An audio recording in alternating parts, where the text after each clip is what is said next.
Comment peut-on servir Dieu passionnément quand nos cœurs sont pleins de haine et d'amertume l'un envers l'autre? Comment peut-on servir Dieu passionnément quand on se moque d'autres religions parce qu'elles ne sont pas comme nous?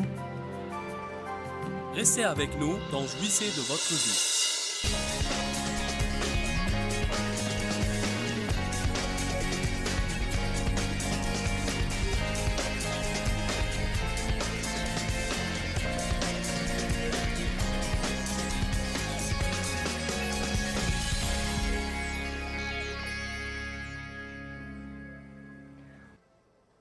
Verset 6. Sachez-le, celui qui sème peu et chichement moissonnera peu et chichement. Mais celui qui sème largement, pour bénir quelqu'un, moissonnera largement et avec bénédiction.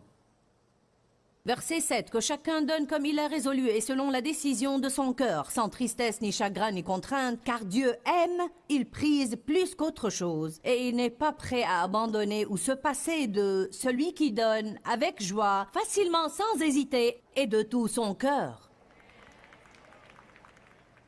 Que pensez-vous que ça fait au Seigneur quand on nous parle de donner et on pense « J'espère qu'ils en finiront avec ça ». Je ne suis pas là pour entendre ceci, mais pour la prédication.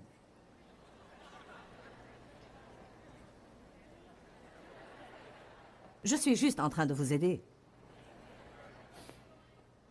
Où en êtes-vous? Je vais vous le prêcher.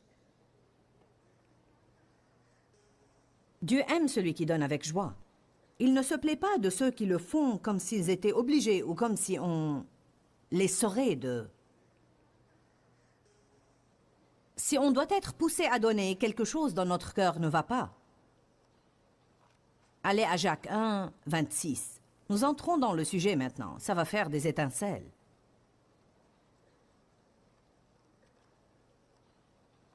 Je vais vous dire quelque chose, et je ne le dis pas de façon prétentieuse, je vous le dis simplement. J'étais l'une des personnes les plus égoïstes et égocentriques qu'on puisse trouver dans le monde.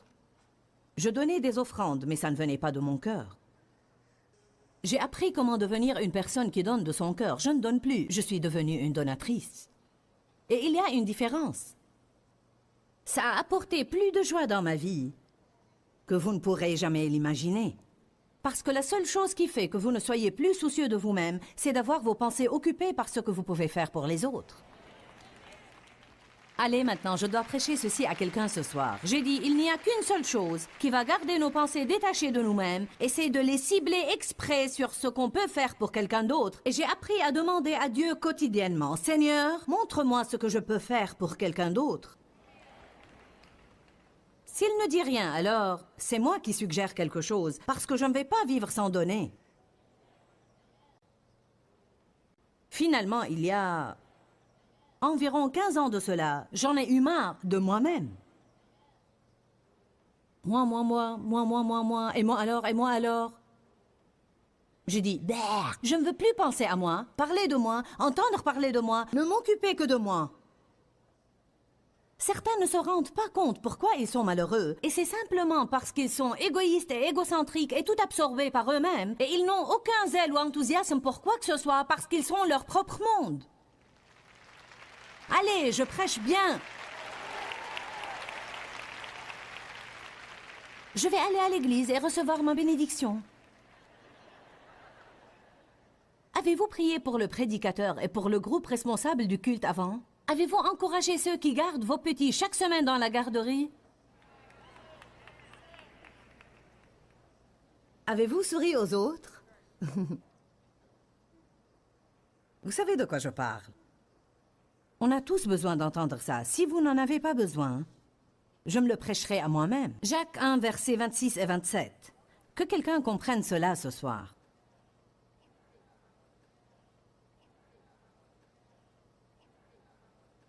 Regardons le verset 27. Le culte externe, la religion manifestée par des actions visibles, pure et sans tache devant Dieu notre Père, consiste en ceci. Visiter, aider et prendre soin des orphelins et des veuves dans leurs afflictions et besoins, et à se préserver des souillures du monde. On pourrait faire grand cas avec les orphelins et les veuves. Et j'ai tout un enseignement sur les mères célibataires et les enfants sans père, et la nécessité d'aider les gens oubliés dans le monde, mais disons que ces veuves et orphelins représentent tous ceux qui souffrent. Quelque grande que soit la peine que vous éprouvez, il y a quelqu'un qui souffre encore plus que vous. Et quelle que soit la taille de votre problème, il y a quelqu'un dans ce bâtiment qui a un problème plus grand que le vôtre. Et savez-vous comment résoudre votre problème? Faites quelque chose pour eux. Quand on cherche à aider, le problème quand on a pitié de soi, le problème dévastateur quand on a pitié de soi, c'est qu'on pervertit le don de compassion que Dieu a mis en nous et qui est censé nous tourner vers d'autres personnes qui souffrent. Jésus, voyant le lépreux, fut ému de compassion et a guéri le lépreux.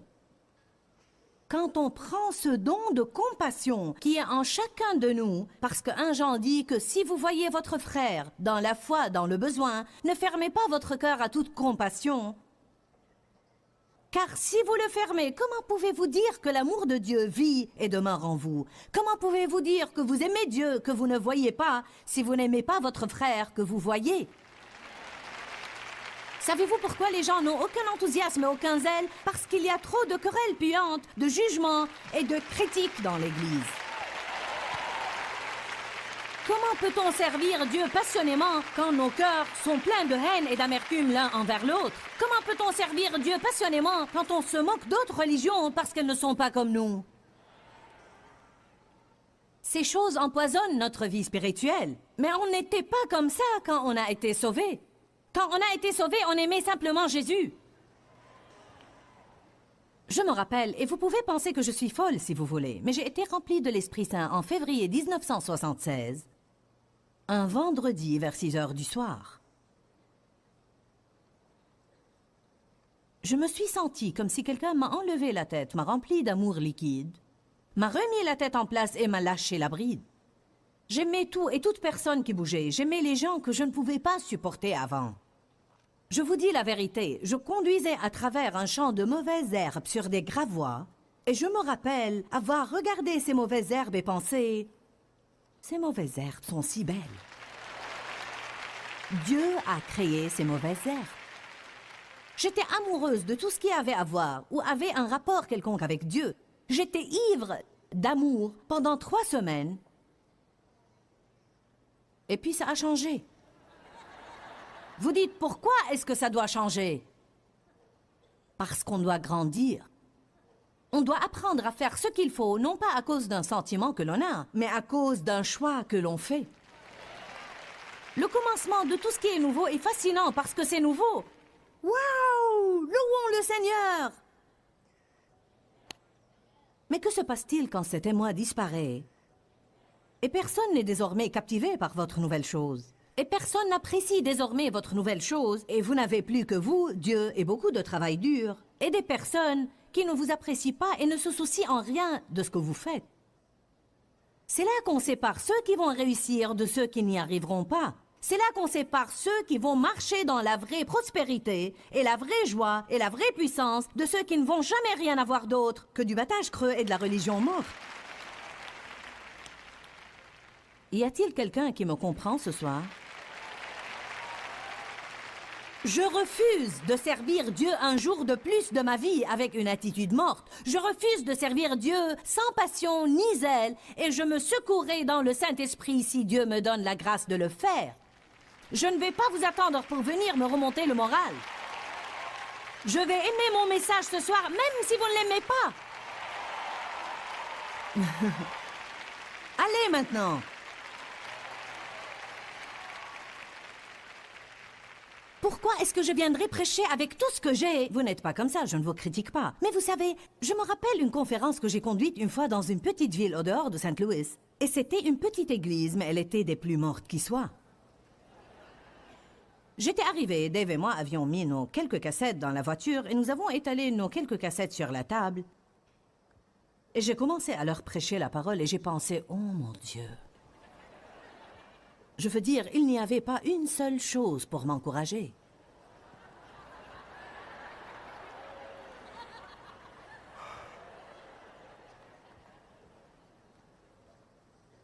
Et quand c'était terminé, et croyez-moi, je regardais ma montre ce soir-là. Quand je commence à regarder ma montre pour voir l'heure qu'il est, et je sais que je suis dans l'embarras. Quand c'était fini, j'ai pensé, Dave me dira combien de cassettes on a vendues et ça m'encouragera. Ce que je vous dis est la vérité. Je lui ai demandé, alors chérie, combien de cassettes a-t-on vendu? Il a dit, aucune, mais quelqu'un en a retourné une.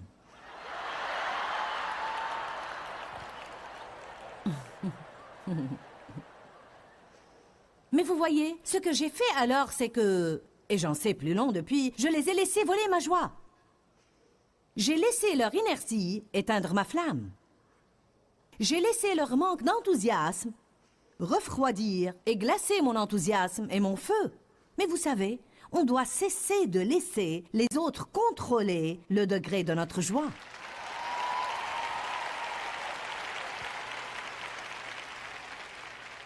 Vous entendez ce mot tout le temps ces jours-ci. Codépendant, codépendant. Savez-vous ce que signifie être codépendant? C'est être en rapport avec une personne telle que si elle est heureuse, vous êtes heureux. Mais si elle perd sa joie, alors vous perdez votre joie, car vous attendez de voir ce qu'elle va faire avant de déterminer dans quelle sorte d'humeur vous allez être. Dieu ne veut pas qu'on vive de la sorte. Vous n'êtes pas comme ça. Mais j'en suis venue au point où je pense, vous savez, ce que j'ai, je l'ai de Dieu. J'ai étudié et j'ai travaillé 4-5 heures sur cet enseignement il y a 2 semaines et je l'ai tapé à la machine. Et puis j'ai demandé à ma secrétaire de le relire. Et puis j'ai passé 2 ou 3 heures dessus encore aujourd'hui. Alors pourquoi devrais-je décider s'il est bon ou pas de la mine des gens? Amen? Par conséquent, je vais me secouer et me reprendre. Je vais faire ce que David a fait. Je vais reprendre courage dans le Seigneur. David a dit qu'il a repris courage. Alors, qu'allez-vous faire s'il n'y a personne autour de vous pour vous encourager? Allez-vous laisser votre feu s'éteindre et perdre toute votre passion et votre zèle et vivre avec un stupide esprit de dépression et de découragement sur vous toute votre vie? Ou allez-vous dire, arrière de moi, Satan, sors de ma vie. J'ai la passion, moi. Si vous restez ardent, vous savez, le diable aime les trucs morts. Le diable aime les choses mortes. Il aime une attitude morte. Il aime une religion morte. Il aime une louange morte. Il aime des œuvres mortes. J'ai lu un article une fois qui parlait de la marche selon l'amour. Rester incandescent, ardent et ravivé dans l'amour. Et vous savez, on réfère au diable de différentes manières, mais parfois vous entendez qu'on l'appelle Belzéboul, le seigneur des mouches. L'auteur disait même une mouche idiote et assez maligne pour ne pas aller se poser sur un poêle ardent. Qui de vous saisit mon message ce soir? Est-ce que je peux vous dire quelque chose? La louange ardente sortira le diable hors de votre vie. L'amour ardent. Faire quelque chose pour quelqu'un d'autre, sans tenir compte de vos sentiments du moment. Vous pouvez avoir si mal que vous sentez comme si vos tripes vont s'affaler à terre.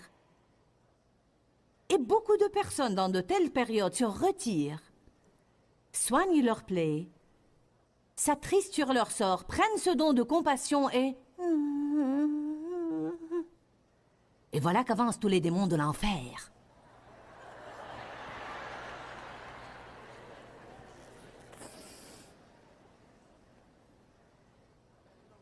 En fait, j'ai enseigné ce message sur l'amour pendant 15 ans. Ça m'a littéralement sauvé la vie. D'une façon ou d'une autre, je l'intercale dans beaucoup de mes prêches, mais Jésus dit que c'est à ceci que nous reconnaîtrons les croyants. C'est par l'amour qu'ils ont l'un pour l'autre. Comment peut-on espérer avoir la passion, le zèle et l'enthousiasme pour aller à l'église le dimanche matin si tout ce qu'on va faire c'est nous asseoir là et juger le prédicateur, la sœur Smith et la sœur Jones, et puis aller nous asseoir ici et apercevoir quelqu'un avec qui on est fâché et alors décider d'aller nous asseoir là-bas? Et ça continue. Qui de vous sait que ça continue? Les querelles sont un esprit démoniaque qui sort de l'enfer et apporte la destruction à tout ce qu'il côtoie. C'est l'une des choses qui souffleront votre feu, je veux dire l'éteindre totalement. Acte 10, 38 dit, vous savez comment Dieu a oint du Saint-Esprit et de feu Jésus de Nazareth qui allait partout faisant du bien et guérissant tous ceux que le diable tenait asservis. On doit rester en feu.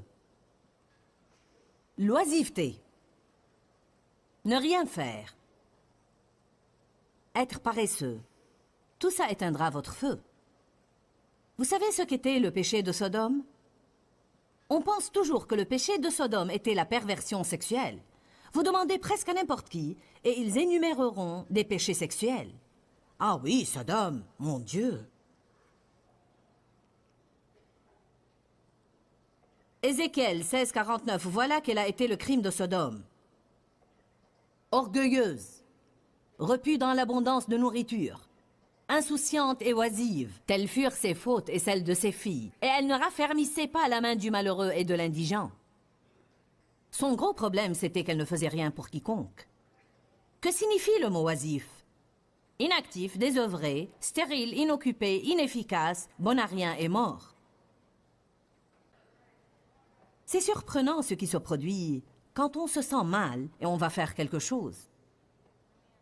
Évidemment, il y a des périodes où vous êtes malade et vous devez vous reposer et prendre soin de vous-même. Mais j'ai appris il y a longtemps, je veux dire bien des fois, on ne reste pas à la maison sans aller travailler juste parce qu'on se sent mal. J'ai trouvé que parfois, plus on se caille, plus on s'aigrit. Hier soir, j'ai animé un programme télévisé qui sera diffusé dans quelques semaines. Mais j'étais assez fatiguée hier. Et j'ai pensé, aller là-bas, mon Dieu, je ne me sens pas.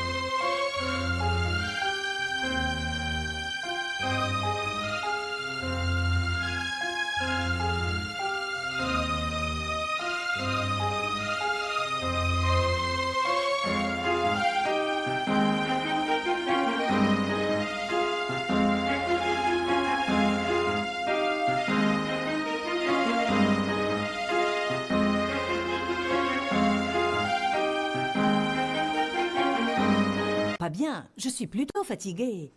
Et j'ai mal un peu partout. J'y suis allée quand même. Et j'ai épanché mon cœur à tout le monde, jusqu'à m'oublier complètement. Et quand je suis sortie du studio, je me rappelle avoir pensé « Ah, comme je me sens bien !» J'étais énergique, j'étais en pleine forme. Dieu m'a rappelé de nouveau aujourd'hui que la raison pour laquelle je me suis sentie si bien était parce que j'ai détourné mes pensées de la façon dont je me sentais. Et je suis allée être une bénédiction pour quelqu'un d'autre. On doit faire quelque chose, sinon on ne va pas être heureux. Écoutez-moi, tant de personnes vont à l'église et tout ce qu'elles font, c'est occuper de l'espace dans un banc et maugréer au sujet de ce que les autres ne font pas. Oh, bien sûr que je prêche bien et je ne vais pas vous regarder pendant quelque temps.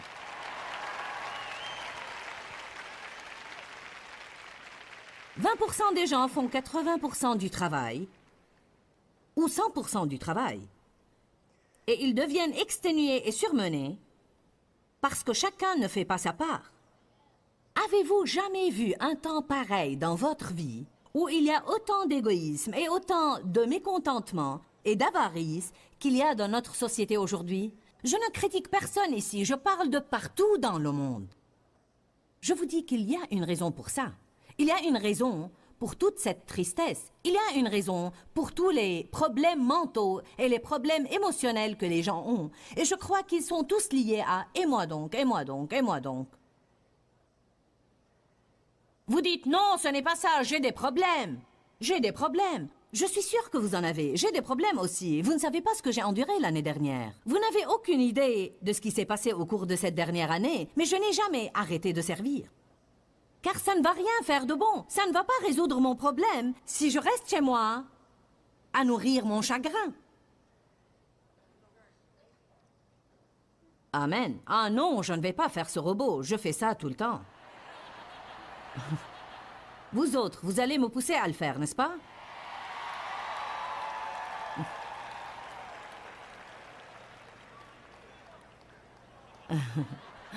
Qu'est-ce qu'il a dit? Ah, fais-le avec zèle! D'accord, vous m'avez bien eu. Il y a quelqu'un qui a compris le message ce soir. Voyez, il m'a prise au mot. J'ai dit d'accord, je vais le faire. C'est exactement ce dont je parle ce soir. Oh. Bon point, c'est un bel exemple juste là. C'est exactement le genre de choses dont je parle. D'accord.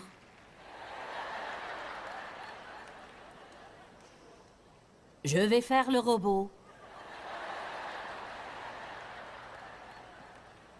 Vous savez, l'attitude, c'est ce qui compte le plus pour Dieu. D'accord, j'irai te chercher pour aller à l'église si c'est la seule façon pour que tu y viennes.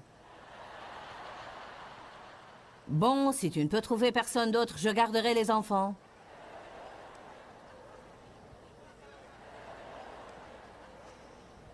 Oh là là. Je dois encore aller au supermarché. Je ferais mieux d'aller prier, sinon le prédicateur va me demander où j'étais. Et voilà. Oh Dieu. Oh Dieu. Quel intérêt pensez-vous que ça va avoir? Dieu regarde au cœur. Savez-vous ce que le Seigneur m'a dit une fois? Honnêtement, je me rappelle exactement où j'étais chez moi, quand Dieu essayait de m'enseigner ces choses. Il m'a dit, je ne veux pas que tu me donnes une chose de plus par devoir. Si tu ne veux pas faire quelque chose pour moi, alors ne le fais pas. Je préférerais que tu me dises, Éternel, je ne veux pas le faire, plutôt que tu le fasses avec une attitude fausse. Amen? Ah, je suis encouragée à faire le robot maintenant.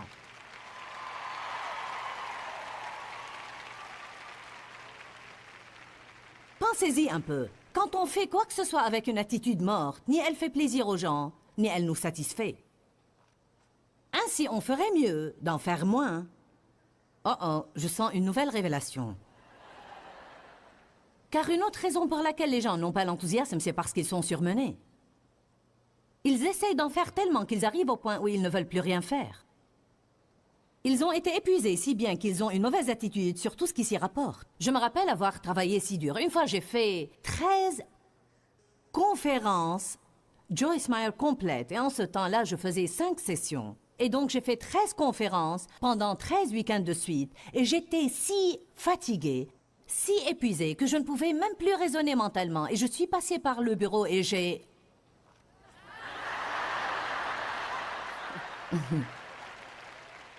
Oui, c'est vrai. Quelqu'un m'a dit quelque chose à propos de Joyce. J'ai dit, ne me parle plus des ministères de Joyce Meyer. Je ne peux pas qu'on parle des ministères de Joyce Meyer. Est-ce que ton lève-toi, Eva, c'est le...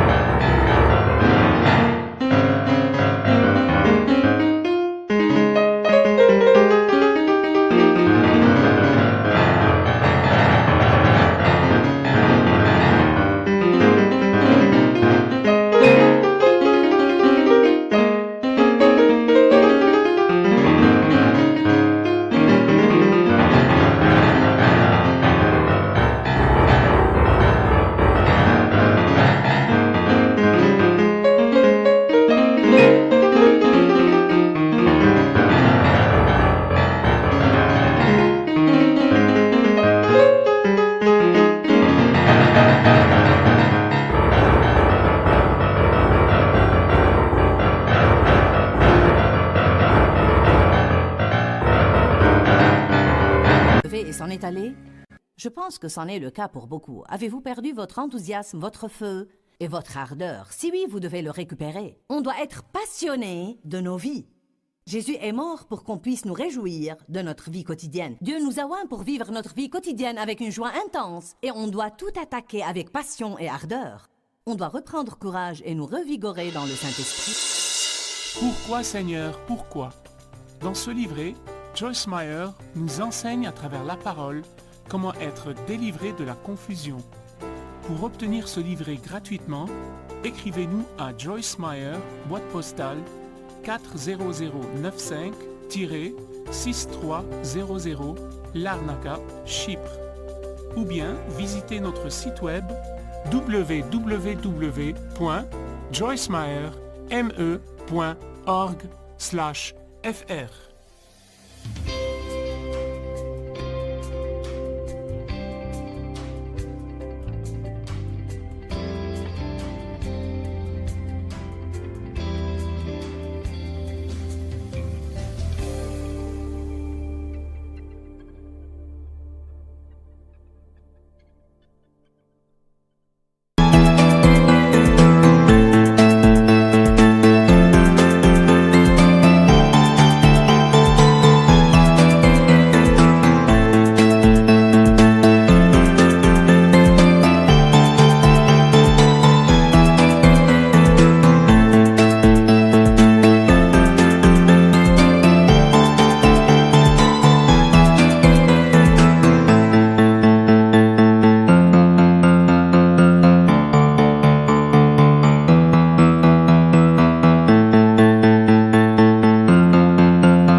hiu hiu chưa hè mùa lụt nước lũ vắt